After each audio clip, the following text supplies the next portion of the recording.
A warm welcome to all our viewers to our series Natural Medicine. Today we have the topic of light again, light therapy. And what was the history behind it? That light medicine is now also recognised in conventional medicine, but it has been going on for 200 years. Today I want to talk to a professional about the history, with none other than Dr. Ludwig Reiser. A warm welcome, dear Ludwig. Thank you for having me. I'd like to mention that you are a doctor of medicine, so a doctor of integrative medicine and a doctor of natural medicine. Our format is called Natural Medicine. Isn't that cool? Actually, you should be sitting here. No, I think it's fine as it is. Yeah, let's see. So, I'll be able to learn a lot from you because it is for sure that we'll have to do many more episodes because you have this knowledge about natural and integrative medicine. And these are exactly these two things out of quantum physics, from vibration therapy, from information field control medicine, that interest me the most.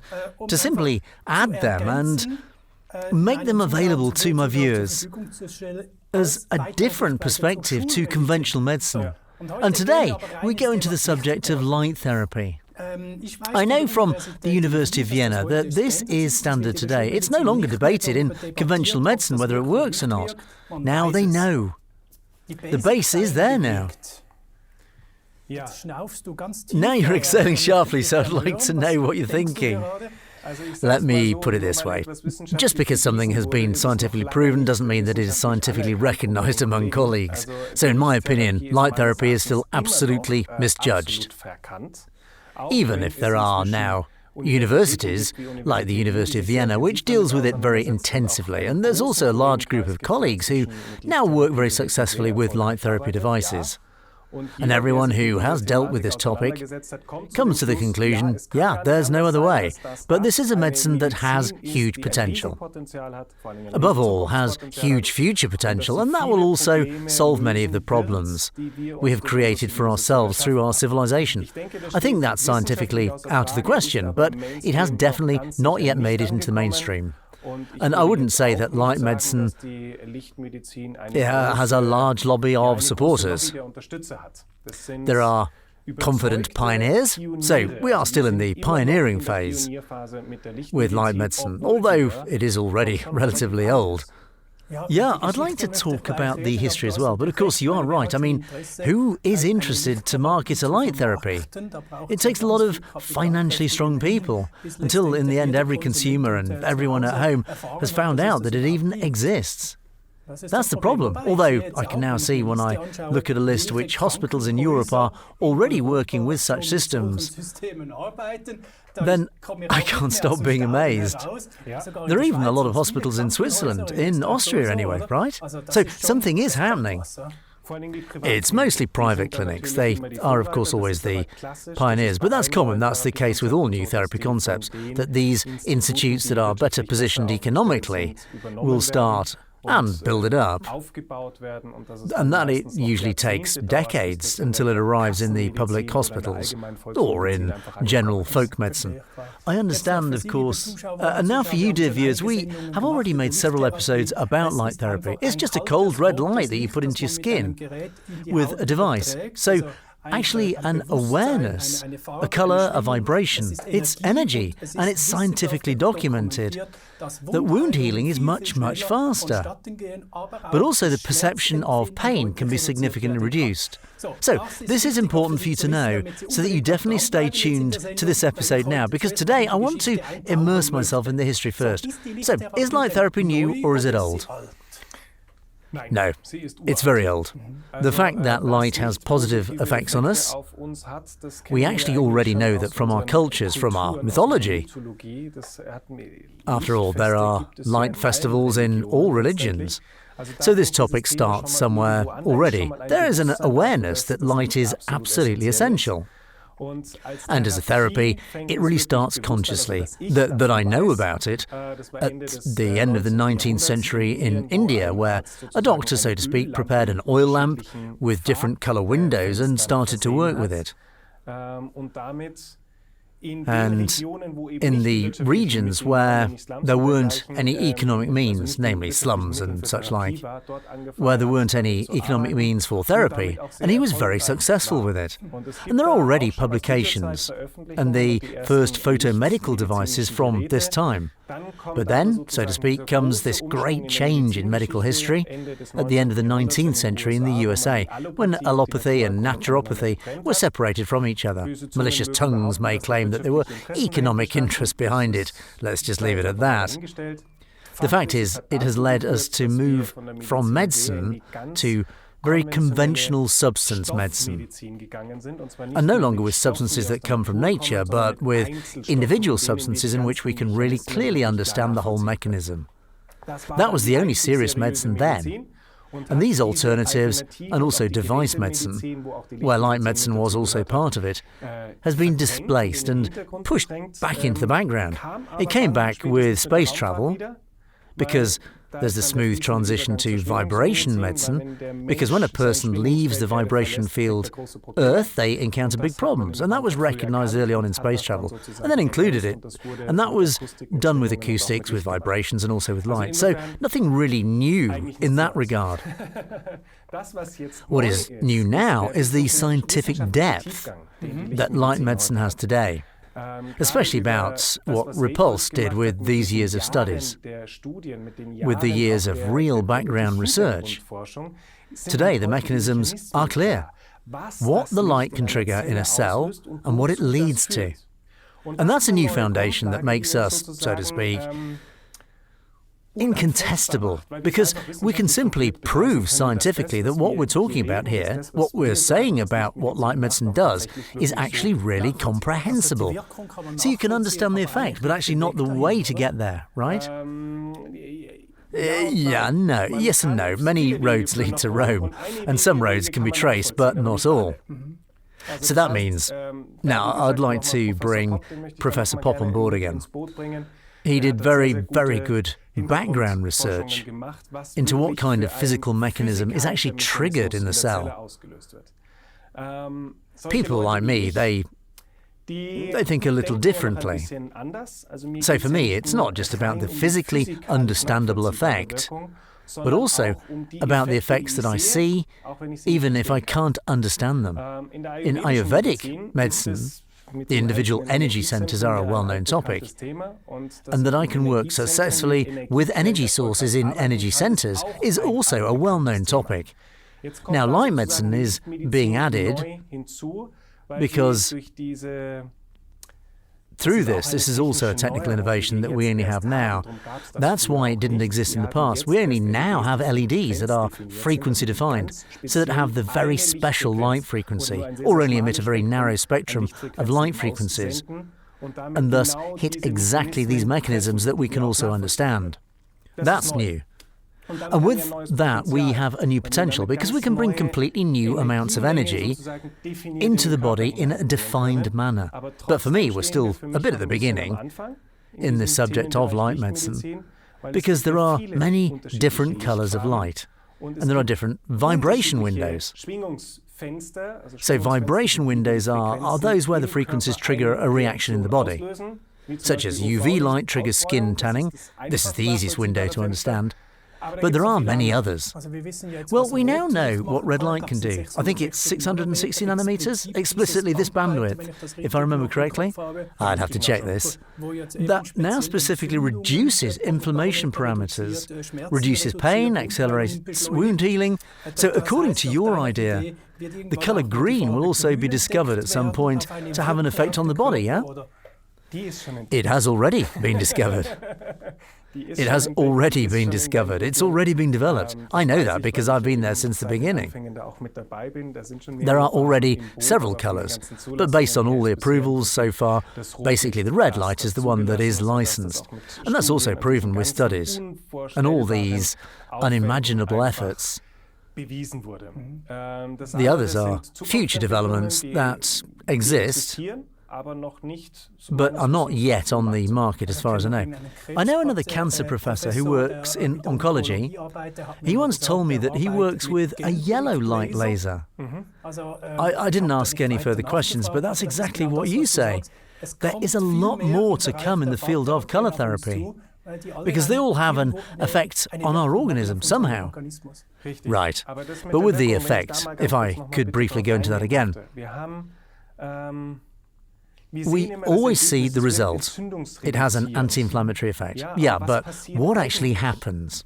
What happens when a pain subsides, when inflammation subsides? Ultimately, there is a natural harmony again, to a healthier system. For this, not only one substance has to be broken down or built up, but there are countless substances that have to be broken down and built up. There's an infinite number of mechanisms that take place while a body is healing. And if I now only add one form of energy, so to speak, why does this form of energy have a positive effect on so many points? That's the exciting question that you should be asking yourself.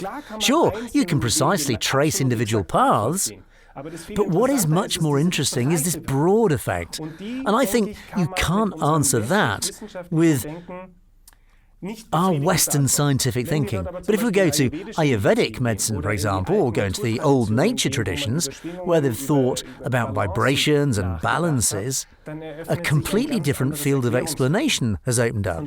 And that's where I personally feel very, very comfortable, because I can simply describe a lot more of the mechanisms really clearly. This bringing in of an energy that I can send in all directions with my consciousness.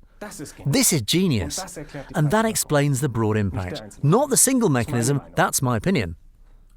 Yeah, it's ultimately based on quantum physics. You probably have total backing there, yeah? They say that too. Yeah, but as I said, it's a new way of thinking. We have a certain paradigm shift here. We have it in all scientific areas. And yes, it comes very, very strongly through quantum physics, because previous science has always liked to let the observer out and said a scientific result is something that anyone can reproduce regardless of the observer. And quantum physics is the science that says the observer is central to the meaning. That actually the result always changes in its subtleties, and it's never the same. Yes, it's proven. So if I just look at the explanations from CERN, a Gaussian distribution, if I let something down, I just have an elevation here, completely normal. But when my consciousness turns to the right and let it all flow down, suddenly the whole elevation is there. Right. Well, if those are the facts, then we as patients are crucial for our own healing path. Exactly right. And that's what's special about it. It's now not just a pill that has an effect that is the same for everyone. That would be allopathic thinking. But here we're working with quanta. We're working with light. So the result will be different for different people. So not different in intensity. It's a question of who has used the energy better. I'm going to put it this way. Now I'm exaggerating. If my big toe hurts and I now put the repulse on my big toe, watch soccer at the same time, eat a bag of chips and drink 4 beers, well, then maybe the light will ease the pain for a moment, but, I mean, the light is there. It has an effect, yes. The vibration's on the toe. The vibration is there, but the awareness that solves the problem isn't there. That's the important point.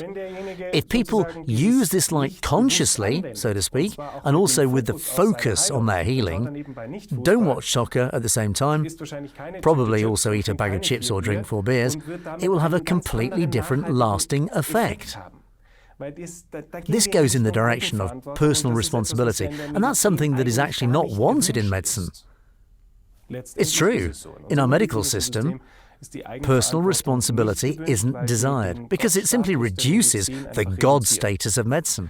But for medicine that really works, that is really in the interest of the patient, in the interest of a cure, personal responsibility is an absolutely essential element. And a therapeutic way like this is definitely the better one. That's totally my point of view, and exactly what I want to continue to convey, that we are creators for our own health, yeah? And then I ask myself, to what extent do I actually need a red light when my consciousness is fully on my big toe? That's a classic question. This is a classic that's known in the whole consciousness scene. I'll take an extreme example now. There are people who try to meditate to increase their wealth. I don't know anyone who has had success with it. I have another one. If someone really always prays, I want to win the lottery, and at some point God says, well, then you should buy a ticket. You have to do something, otherwise it won't work. You absolutely have to do something. Otherwise it just won't work at all. That's clear. But still, your own consciousness. I think about it now. I used to have very severe back pain. I didn't know this red light yet. I then did a Qigong exercise. And I pulled the energies up over the consciousness, over the heels, over the back, up to the smallest fingertips. I haven't had back pain in 30 years. Yeah, but what has changed? Is it just the statics or the flow of energy? Or is it something much more mundane that's changed? Well, what? Being upright. When you consciously look at the fact that you have back pain and then you start to let the energy flow, then you come out of this classic duck desk posture into an upright posture. And that upright posture is what makes a difference. Because it's not only better for our body, but it is, and that is the crucial factor, better for our mind, for our soul. Because someone who goes through life like this is, of course, also set up completely differently towards success and everything that comes towards them than someone who stands upright. Someone who stands upright is confident, gets fewer attacks, gets more of their goals implemented, and so on. They can easily carry more and accordingly have less pain. So this separation between the body and mind isn't possible for me. Absolutely not possible. When a person stands upright with their consciousness, it affects their body and their mind. And we have the same with light medicine. So if I only use the physical effect, then it has an effect. But if, in addition to this physical effect, I also use my consciousness, then I properly potentiate this effect. Then I reach an area of possibilities that is absolutely unlimited. And that's the beauty of consciousness. That's the beauty of quantum physics, because that's the physics that depends on our mind, where completely new potential can really be tapped. So it's absolutely the medicine of the future. Yeah, but you said correctly, we're often a bit of a victim. So if you are a patient and get into a machine somewhere or a machinery, then you are really only at the mercy and can hardly do anything anymore. And then you go back and forth with your own consciousness. You get painkillers and you have to swallow this and that and that and that. So I'd like to open up another topic, which I missed out a bit. There are also people who have wound problems, but chronic wound problems. How has your experience been here, working here with the holistic approach of light and consciousness? Very different. Very, very different. I really have to say that, because, so to speak, chronically open wounds don't happen overnight, but mostly are the result of a long, if not decades-long ordeal. This means that the person in question has had a physical and that's also a mental problem for decades that they haven't solved for decades. And now, towards the end, is when you get the problem with open wounds. Now, this person not only has to get their wounds closed, so to speak, and support their wound healing, but ultimately also deal with the conflict that brought them there. The whole cascade. So the open wound was only the last effect. Exactly right. But as I said, I've experienced often in medicine small and large miracles in medicine. So I can say that for me a situation where something is too late doesn't exist. That something is hopeless. There's no such thing for me. Everyone can find their way out of their problems again. It remains to be seen whether this will always go hand in hand with youthful health. Most of the time it just leads back to a satisfaction or a happiness. What then helps the body in the long term? Unless it is relatively advanced. I mean, of course, you can't make a 20-year-old youngster out of an 80-year-old who has an ailment. That's just against physics. Sure, of course. So, there is a restriction. For you, light therapy is the medicine of the future that's already here. It's a look ahead to the future. Light medicine is absolutely ingenious. Because, I mean, the light begins in the nucleus of life. There's no life at all, nothing in this world that exists could exist without light. Nothing at all. And we can't explain that purely scientifically. No, ultimately not, I mean, this even applies to the beings who live in the deep sea, where there is no longer any visible light. But light is still exchanged in elementary chemistry. And this light is then what is sufficient for life. So we have nothing, not a single process in our body without light. And that's why we can't let the light out of medicine at all. It doesn't work, because it's the smallest unit where everything starts. And with light therapy, we get so deep into the systems that we can actually work our way down to the roots of any problem. Absolute basic medicine. Absolutely, yeah. There's a lot of red light. I can buy a bulb with red light in any hardware store, but we're not talking about that, are we? No. Good. What is so special? Does it really need a medical approval for this effect to really work? Approval is not what does the healing. That only gives the legitimation for the producer, for the customer, that everything is clean and serious. For that, I am too much of a scientist and too little a lawyer to get into this topic. For me, the most important thing is that you see that without light, basically it doesn't work. And that results in two thoughts. Number one, there's light that makes us healthy. Number two, there's light that makes us sick, and both are important. I can, of course, get my beautiful Repulse now, which has an absolutely frequency-defined light, and is therefore, of course, on the healing side. But if, on the other hand, I sit all day in pure artificial light, I'll drive my energy balance, my stress regulation, my sleep regulation, my melatonin and so on, completely into the ground. So maybe you think about both, that you can do something good for yourself, but can also break down something bad at the same time. Oh great, artificial light, we still have to do an episode about it. It doesn't stop with you. You open one chest after the other, you're absolutely right. Of course I'm doing myself something good with this red light, but if you are constantly exposed to this artificial light on the other side,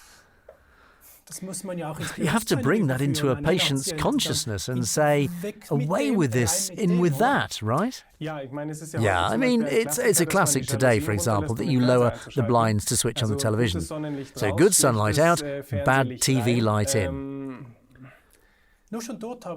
I'm so amazed. I now have glasses for watching TV, blue light filters. And since then, I've fallen asleep within 5 minutes. Before that, I had to wait 90 minutes before I fell asleep. Just those stupid little glasses, they cost €10. And I'll fall asleep in 5 minutes. It's a miracle. No, that's actually not a miracle, it's an echo effect. We're part of this world and we don't need to believe that we can take ourselves out of it. We are dependent on all the energy fields, force fields, light fields, other things that surround us. Because these fields made it possible for us in the first place. These fields have made us what we are today. Now, we're the ones who messed them up, and we're the ones who pay for it. And that's the reason why light medicine is so promising for the future. Because it not only opens awareness for the right path, but because it also opens up awareness that something else isn't optimal. I don't want to say it's wrong. We need our light, of course. It's how we deal with it. And hopefully, in the long run, this will result in a completely different a way of thinking about us, about vibrations, about frequencies, about light, and about what surrounds us, and what responsible role we actually play with it. I'm looking forward to the next shows with you. It's just so nice. I can also discuss philosophical things with you. Dr. Ludwig Reiser, it was a pleasure. Same here, thank you very much for this episode and for these heart-opening moments with you. Dear viewers, that was actually the idea behind it. To bring you a little closer to light therapy today, including its history, and that there are really great colour spectrums that do us good, but also that are definitely not good for us. We heard that today. So, I wanted to make you aware of that. I hope I succeeded in doing so. I wish you all the best. Thanks for watching. And see you next time.